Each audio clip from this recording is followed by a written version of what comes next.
Beyond That Curtain by Robert Moore Williams. This story was only ever published in the December 1937 issue of Thrilling Wonder Stories magazine. Read by Darrell T. Smith II for my channel, Quasar Spectra. Beyond That Curtain. I thought it was a hoax, so I got up and walked around behind that tiny helix wherein the black curtain flamed. Tom Calvin tried to laugh, but he didn't do a very good job of it. He didn't even manage to wipe the worried pucker off his forehead. "No, Bob, I'm not fooling you," he said, "although I wish I could explain it on that basis." I didn't want to believe him, even though I knew he was telling the truth, so I gave the gadget a careful examination. Several vacuum tubes, mounted on a composition base, fed a final tube through a series of condensers and coils. That final tube was unusual. For one thing, the ions emitted from the glowing filament were fed to two plates set exactly opposite each other. Tiny circular grids forming tunnels down which the ions raced to the plates. The plates emitted a peculiar reddish glow as the ions hit them. "That's the generator," Tom said. "The catch is that I don't know exactly what it is generating. I know what the equations say it should generate, but either the equations are wrong or our scientific guessers are in error as to the fundamental nature of the universe." "Yeah, I know. I heard you before." I was examining the helix and paid little attention to him. The helix was a strip of copper tubing bent into a circle. It was perhaps 6 inches in diameter. The tubing was cut in one place, and the plates from the final tube in the generator fed into the two ends of the helix. In that helix, the black curtain flamed. I know that something black can't flame, but this was black, and it did flame. Tiny pinpoints of light flickered and wavered on that black surface. It looked like a million microscopic fireflies tangled in a chunk cut out of some midnight. You couldn't see through it. I got up close and stared hard. Light didn't go through that place. But I got the stunning feeling that something else was going through, some subtle, inimical vibration that was far above hearing and probably above seeing, something that the ears did not hear and the eyes did not see, that impressed itself on some unknown center in the brain. I stepped back. "Did you feel it?" Tom asked. "Yeah," I answered, leaning my arms on the laboratory table and staring hard at Tom. "What is it?" "I don't know," he answered unhappily. I glared at him in simulated disgust, but I wasn't disgusted. I was afraid.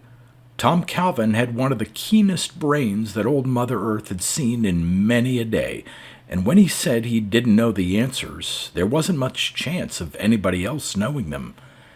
I pulled a pencil out of my vest pocket, a gesture I always make when I'm puzzled. I work on a newspaper, and I've found that pulling a pencil out of my pocket gives me time to think, what questions am I going to ask next, or is it time for me to beat it? Anyhow, I pulled that pencil out of my pocket. In my upset mental condition, I did not notice what I was doing until I had pushed that pencil into the black curtain. Nothing happened as far as I could tell. I pulled the pencil out, and it looked as good as ever to me, but Tom, sitting on the other side of the table, almost had a fit. He shrank back in his chair, and his face went white. That boy was scared. "Did I do something wrong?" I asked. He didn't answer me until he had gone to a closet in the corner and brought back a bottle and a glass. The label said it was bottled in Bond and 18 years old. He poured himself a stiff drink and set the bottle down. I had to ask him did he think I had gone on the wagon before he apologized and handed me the bottle. "Take a good one," he said.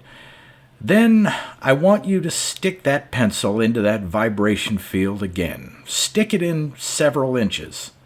"Why? What happened?" "I don't know." I did as he requested. The pencil went into the curtain and came back out again. It was the best metal pencil you could buy for a dime, but Tom grabbed it from me and handled it as though it was made out of gold. He made a series of tests on it, using some apparatus he had on another table in his laboratory. He must have used acids, because when he brought the pencil back, it was no good. "That'll cost you a dime," I told him. "It may cost me an awful lot more than that." I gave him a hard look. "Now tell Uncle Robert what happened."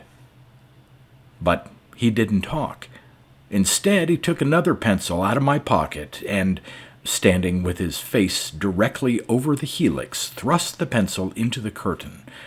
I watched to see what he was doing.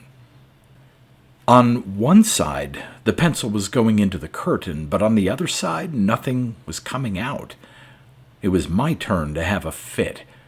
And yet, when he pulled the pencil out, it was all there and worth a dime of any man's money. Tom sat down. I pulled a chair up beside him and handed him a cigarette. "Tom," I said, "I've known you a long time. We went through college together, roomed together, drank beer out of the same mug, made love to the same girls. You inherited a barrel of money and haven't done anything since we got out of school except play around in this lab. I've had to work for a living, and so I haven't seen as much of you as I would have liked.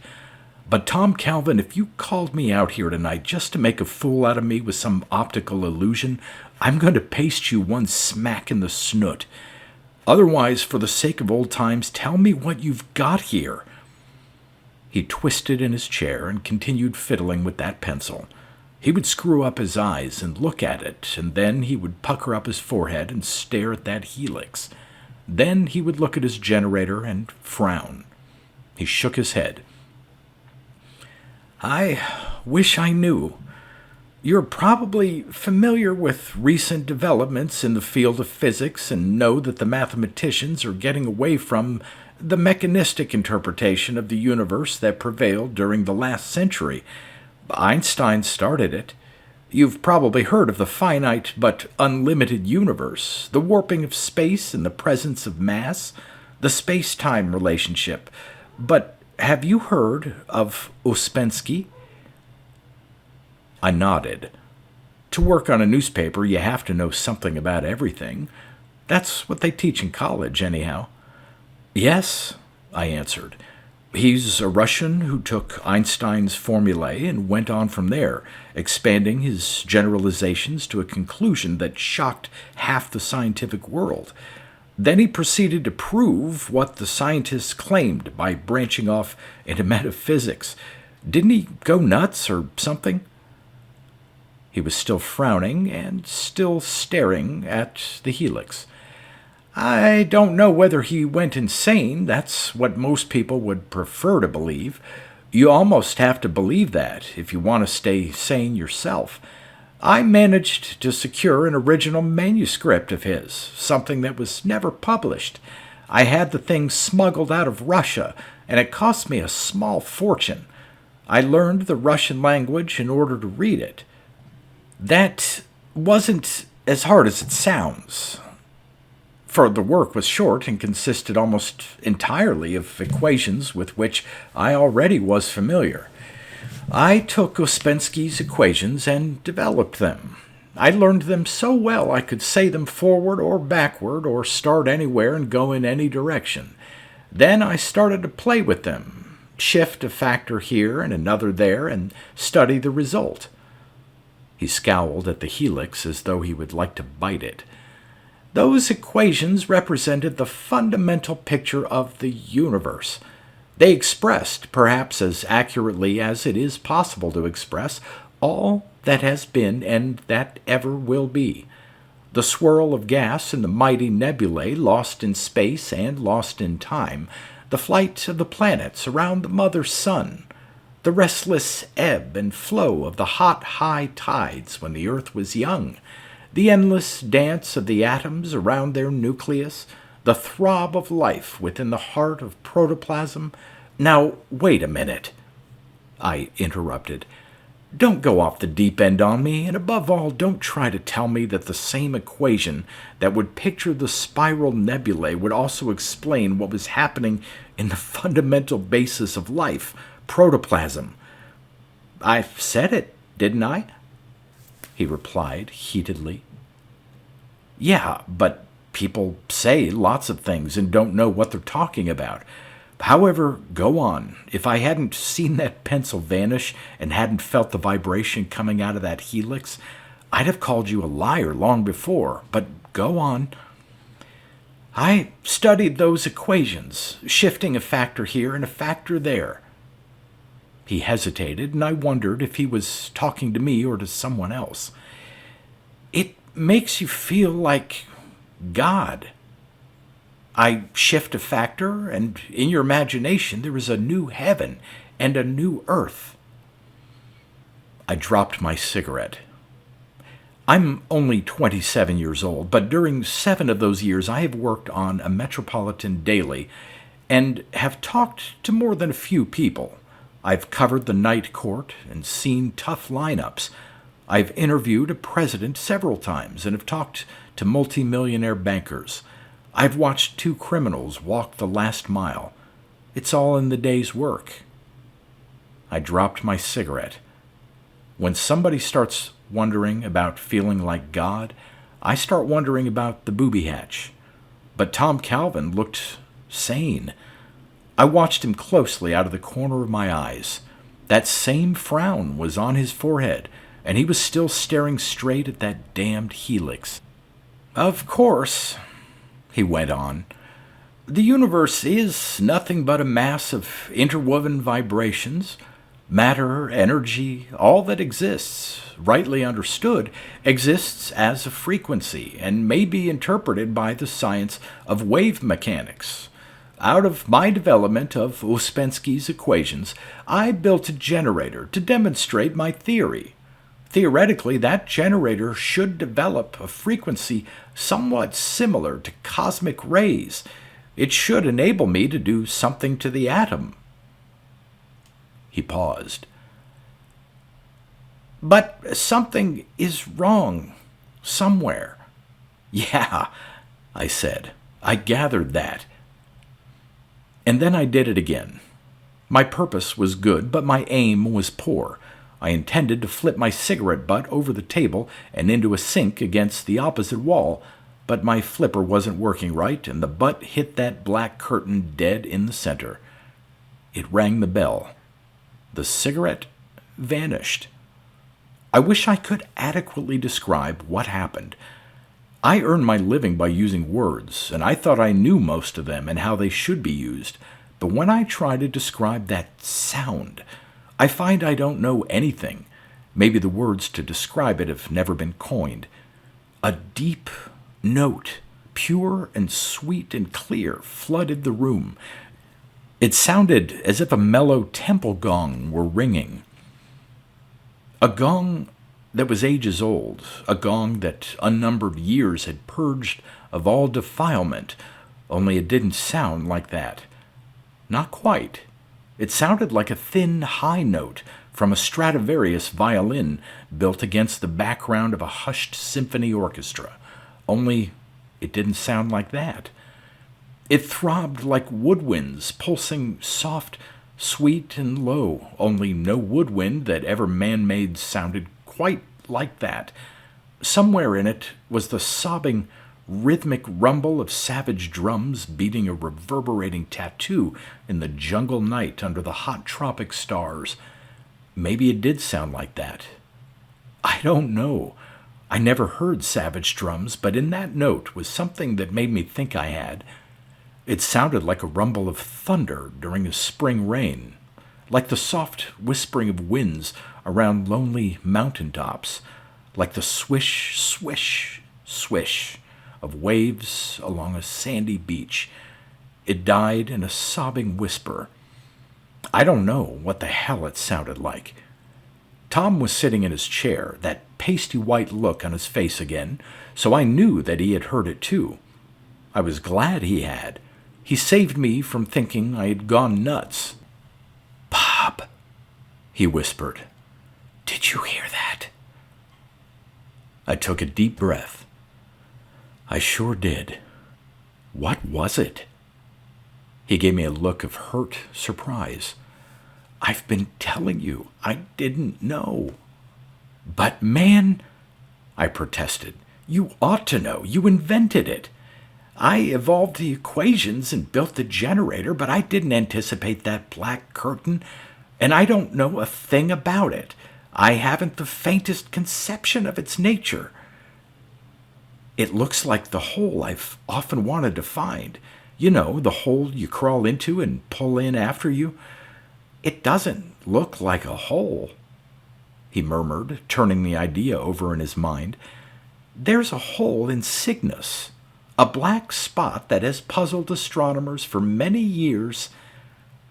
He took his eyes off that damned helix long enough to look at me. I wished he hadn't, for there was in his eyes more of terror than is good for a man to see. "Bob," he whispered. "Bob, I wonder if it is a hole." I didn't say anything. I had probably thought of the same thing he had. A hole has two ends. It does in this world, anyhow. "Nonsense," I answered. "You've been looking at that black glow so long you're hypnotized." He looked grateful, which added to my bewilderment. I could understand his fear, for the unknown has always terrified man, but I couldn't understand gratitude. But he got back to that idea and stuck there like a leech. "Bob, I wonder if my training in science has made me disregard the obvious. That curtain looks like a hole. I didn't notice that, but you did. The deduction to be made is maybe it is a hole. What difference does it make?" I was hoping he hadn't remembered that a hole has two ends. "God, man, it makes too much difference." I should have known that his keen mind would not miss that point. He got up from his chair and examined the helix again, fumbling with my pencil all the while, finally thrusting it against the black veil. It vanished, little by little. Outside the black glow, the pencil existed, very obviously a product of the machine age. Inside the glow, it vanished utterly from sight. Tom thrust it almost all the way in. His fingers must have slipped because the pencil vanished completely. Tom jumped as though he had been shot. "Did you see that?" he asked. "Yeah, you dropped my pencil. That makes 2 dimes you owe me." "Dropped nothing. That pencil was jerked out of my fingers. Something grabbed it, gave it a sharp tug, and pulled it out of my hand." It was a hole, then, and it had 2 ends. One end was here in Tom's lab. The other end was, well, you guess. That's what we did. I picked up a test tube, thrust it into the glow. It was jerked out of my fingers. "Tom," I said, trying to keep my voice from quavering, "there's something alive on the other side. The things we thrust into this curtain don't vanish. They go through into somewhere, and something over there grabs them. That's the solution I've reached," he answered, thrusting a copper rod into the curtain. A thought struck me that scared me out of my wits. We were pushing objects into somewhere. Perhaps the inhabitants of somewhere could push objects back to us. Suppose they pushed a bomb through. I acted without thinking. My brain ran off the track, but I was scared, and I grabbed the only thing I knew that would restore my sanity. I pulled the main switch that fed current into the generator. The black curtain vanished. Tom, a foolish expression on his face, was holding a copper rod in his hand whose end was neatly sheared off. He stared stupidly at the rod. "It's cut clean," he muttered, handing the rod to me. There was no sign of fusion, cutting, or burning on the end, but it was as bright as a new penny. "Why did you turn off the generator?" "I got scared. Something might come bouncing back through that hole that would eat us alive. I'm still scared, if you don't mind me saying so." I poured myself a stiff drink. "So am I," he answered, taking the bottle from me and pouring himself a drink that matched mine. "Of what are we scared?" "You're scared because you don't know what's happening. I'm scared because I'm afraid to guess. I might guess right, and I doubt if my sanity could stand it." There is courage in a bottle. I took another slug of that whiskey. I poured another for Tom and made him drink it. I didn't know whether there is sanity in a bottle, but it seemed a good idea to find out. Tom sat down and cupped his head in his hands. "Beyond that curtain lies another world, another universe, perhaps, unguessed until now, unless what we have regarded as the addled thinking of certain mathematicians sprang from a source that they withheld. It apparently exists contemporaneous with and adjacent to the world of space-time in which we have our being. On the other hand, it may exist in the dim future or the distant past. It may exist out beyond Sirius or in the heart of a molecule, for we have no evidence to indicate what happens when an object passes through that hole. It may be a hole in space or time or both, and the laws of our space-time may not, in all probability do not, hold for the world beyond that curtain. Matter, energy, all that exists in our world, may have no meaning there. In that other world may be a new order. What to do? What to do?" Perplexed, he paused. I had some things I wanted to say, but for once in my life, I shut up. "If we announce this discovery—" "No, we can't do that.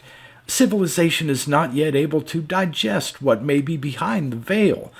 No, there is only one thing to do." "The only thing to do," I interrupted, "is to throw your equations into the fire, smash your generator, and devote yourself to golf." He didn't seem to hear me. "Is to go through. Yes, I shall do that. I shall see what is on the other side of here." I laughed. It was the most out-of-place thing I ever did in my life. "I've got a picture of you crawling through that 6-inch helix. We will build a 6-foot helix." "Tom, don't be a damned idiot. You have no idea of the effect of that curtain on organic material. It might burn your body to a cinder." He looked up. "I had not thought of that. There is no point in committing suicide. We will have to test that. Excuse me for a moment." He left the lab, and I heard him fumbling around in his living quarters. He returned with a canary. Taking great care not to injure the bird, he tied it to a short copper rod and closed the main generator switch. The black curtain leaped into existence. Wasting not a second, he thrust the bird into the veil and as quickly drew it back. It was very much alive. "You see?" he said.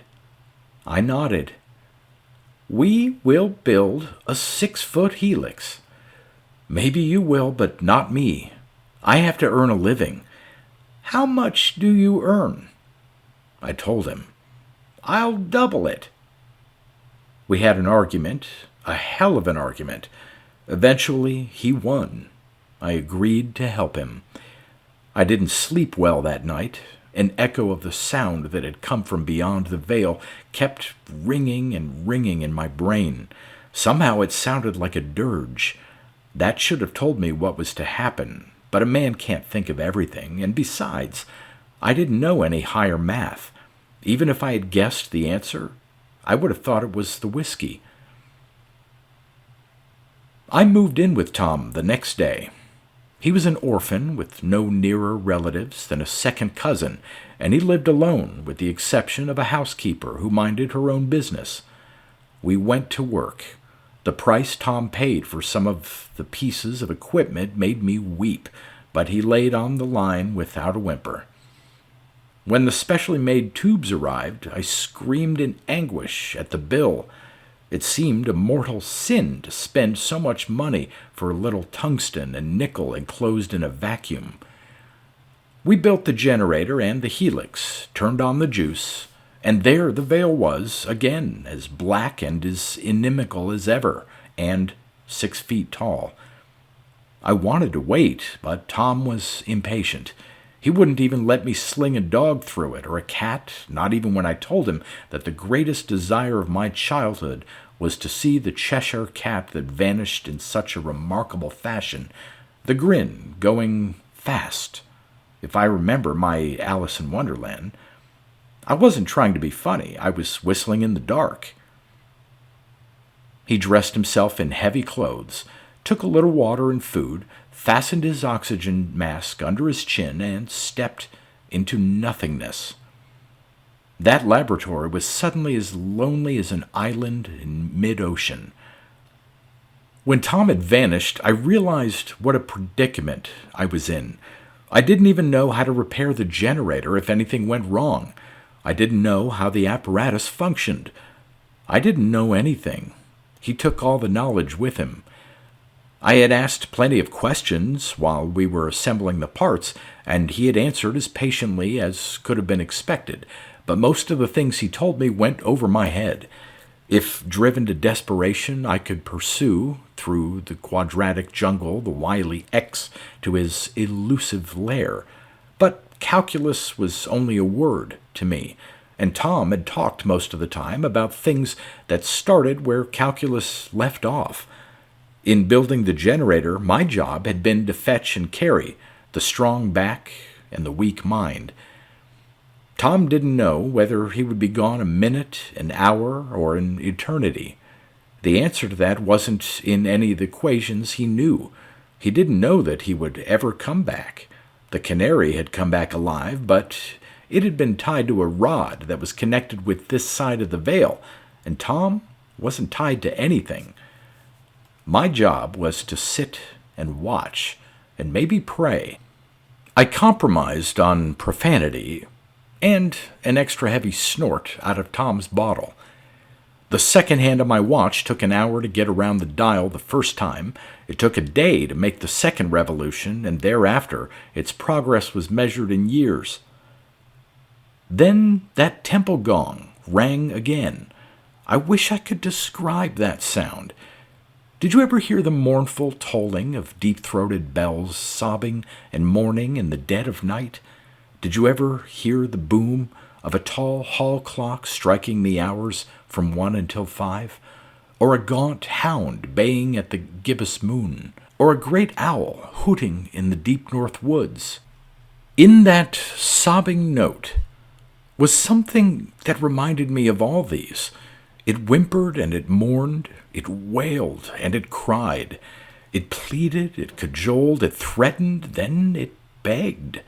It vanished in a wild note that promised joyous ecstasy to come, and Tom Calvin stepped back through the veil, came from the hole through time or through space. I was never so glad to see anybody in my life. I leaped from my chair, then caught myself and quietly sat down again. I suddenly realized that maybe I was not so glad to see Tom Calvin. Once I saw a man with the same expression on his face that showed on Tom's face.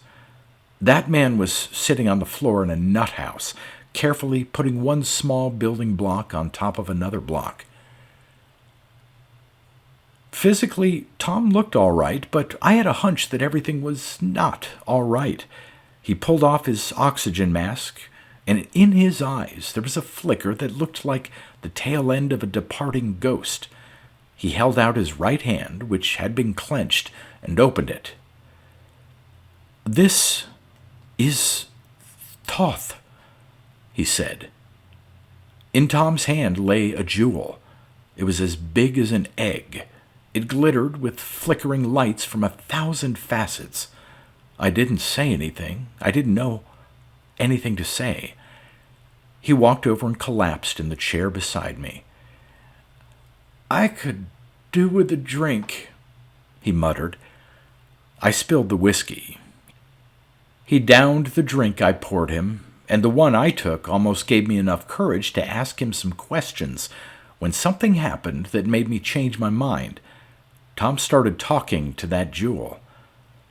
"Thoth," he said, "it is time to do your duty." The jewel blazed with ruby light, lifted out of Tom's hand, and drifted gently over to the generator, which was still functioning.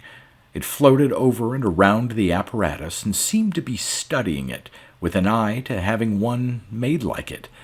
I was sitting there with my mouth hanging open a foot, when out from that jewel there flashed a beam of blinding white light. It struck the final tube, and as it struck, the tube vanished. Quicker than I could write these words, the light flashed over the rest of the apparatus, over the helix, and whatever it touched vanished. Then the damned thing came over and climbed into Tom's pocket. "For God's sake, Tom, tell me what happened before I go nuts!" I screamed. It took him an awful long time to remember. He acted as though he were groping around in his mind, trying to tie together some loose ends. "Happened? Oh, yes, you mean what happened when I went through the curtain. Nothing happened. I just stepped through." "Tom, if you value my sanity, tell me quickly. I'm on the ragged edge, and I'm holding on with teeth and toenails. A man can stand just so much." "Yes, I imagine you are. I'll tell you all I can. It won't be much, I'm afraid. They didn't leave me much to think with." "They? What do you mean by they?" "Well, it, then. Doesn't matter which, either it or they." "Tom," I said, and there must have been a cutting edge in my voice, for he turned his head to look at me in a puzzled, hurt fashion. "What is beyond that curtain? What are they? What is Thoth?" "I'm doing my best, old man. I just can't think very fast. But I had better hurry because I'm thinking slower every second. They said it would work like that. Even now my memory is getting hazy." I took a fresh grip on my sanity and another shot straight out of the bottle, while he went on. "When I stepped through that curtain, I don't know whether I stepped 1,000,000 miles in space, 1,000,000 years in time, or through another dimension into another world that exists in the same place our world does, but in another dimension. There is no way of knowing, for no yardstick will measure the distance through that curtain. I stepped through and into a universe of pure intelligence. We associate intelligence with the function of the mind. I assure you that in another universe intelligence exists independently of matter as we know matter, uses an energy system that I can't describe because we have no words for it, thinks in a way that we cannot think." He paused for a second and unconsciously patted the pocket holding the jewel. "In short, the only way to describe that other universe is to say that it does not exist. Our senses cannot perceive it. Our intelligence can perceive it, and through the functioning of our minds we know of this other world. I mean, we would know of it if we had stepped through that curtain, and in the same manner this other world knows of us. Nothing is in this other world, yet they are there. They have followed lines of evolution incomprehensible to us, are groping toward a goal that we cannot imagine, and have achieved a state of pure intelligence. They exist as a kind of space strain, a bulged bending of their space, and to them this space strain is matter. They perceive it and use it as we use matter. He wiped the sweat off his forehead with a shaking hand. There was only one thing for me to do, and I did it. That bottle was going down fast. My mind, or a part of it, is going, maybe gone. I have a feeling that Thoth is speaking to you through me. Who is Thoth? I screwed up enough courage to ask. He is my guard. They sent him back with me to see that I carried out my end of our bargain. What bargain? Quit interrupting. I'm going as fast as I can. In this other world, the matter of our space-time is unnatural. It is a deadly poison to the inhabitants. When you flung that cigarette butt through the veil, you caused tremendous destruction. They walled off this section of their world, set a guard, and when I came through, they were waiting for me. They are intelligent to a degree that I cannot understand. My equations... There was an angry, burring sound from the pocket where Thoth rested. The great jewel flashed out, flamed across the room. Tom's desk, littered with page after page of scrawled equations, including Ouspensky's work, vanished in a white flame. Thoth came back and climbed in Tom's pocket. "I forgot about them," Tom muttered. "Go on, man," I urged him. "When I came through, they were waiting for me. They were afraid and were about to destroy me. They would have destroyed me if I had not bargained with them. In exchange for my life, I agreed to destroy the generator of the curtain, in order to make certain that I did not menace them again. They took from my mind all knowledge of mathematics. Don't ask me how it was done. I only know they did it. And they sent Thoth back with me to destroy the generator, to live with me as long as I live, to be certain the bargain is kept. Well, it will be kept." He fainted. In the field of biology, the name of Tom Calvin is now famous, but his associates regard him as eccentric and possibly superstitious, for he always carries a piece of cut glass in his pocket. Physically, he is as good as ever. He plays a walloping game of golf. He beat me yesterday morning, shooting a 78 over a rough 18 holes. I know he shot a 78 because I kept the score and counted his strokes. He can't add 2 and 2.